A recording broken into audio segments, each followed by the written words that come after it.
मामी आणि मी डोळे का बंद केले जाऊ.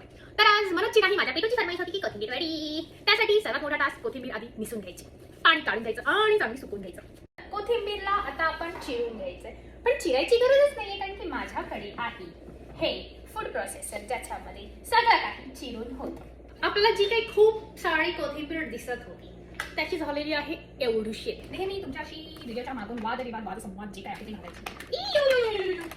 जास्त पडलं, थांबा. नंतर थोडं तांदळाचं पीठ. तर बाय माझा नवरा पनवेलचा असल्यामुळे आणि तिकडे राहणारे आगरी लोक तर आपण अशीच मराठी बोलतो, आगरीवाली, ज्याला बाळा असं म्हटलं जातं आगऱ्यांमध्ये, पनवेलकरांमध्ये. माझ्याकडे तिथंच नजरेने बघतोय तो पनवेलकर. कमेंट करा जर मी खरं बोलत असेल तर. बाळा तर बोलताच येत नाही, आगरी लोक बालाच म्हणतो. ठीक आहे. तर त्याच्यामध्ये आता थोडीशी हळद, थोडासा गरम मसाला मी टाकते, त्यानंतर धना मसाला, जिरं आणि ओवा. ओवा इज अ इम्पॉर्टंट थिंग. असा हातात घ्यायचा, असा कुस करायचा आणि मग असा टाकायचा. थोडंसं टाकायचं लाल तिखट, घालायचा हिरवा मिरची आणि लसूणचा ठेचा. मला असं वाटतं त्यानंतर यात घालायचे सेसेमी सीड. असं एवढं इंग्लिशमध्ये बोलायचं. आपले सफेद तीळ. बघ किती छान रंगीबेरंगी मस्त दिसतंय. Aesthetic, #aesthetic. हे आता एकजीव करून घ्यायचं सगळं आणि जसं लागेल तसं मग थोडंसं पाणी टाकून चांगलं त्याच्यावर वडे करून घ्यायचं. दाखवते मी तुम्हाला. मला काय वाटतं माहिती का, मला आता थोडंसं रिअलायझेशन झालेलं आहे.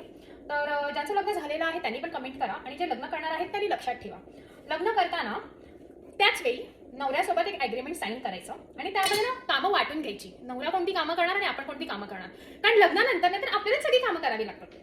ओटा घाण आपल्याला चालत नाही, घरात घाण असलेली आपल्याला चालत नाही. सो त्याने नाही केलं तरी आपल्याला सगळं करावंच लागतं. सो कॉन्ट्रॅक्ट साईन करून घ्या, लक्षात ठेवा. मी मीठ घालणं विसरूनच गेली, तर याच्यामध्ये मीठही घालायचं असतं. मिठाशिवाय कसं चालेल.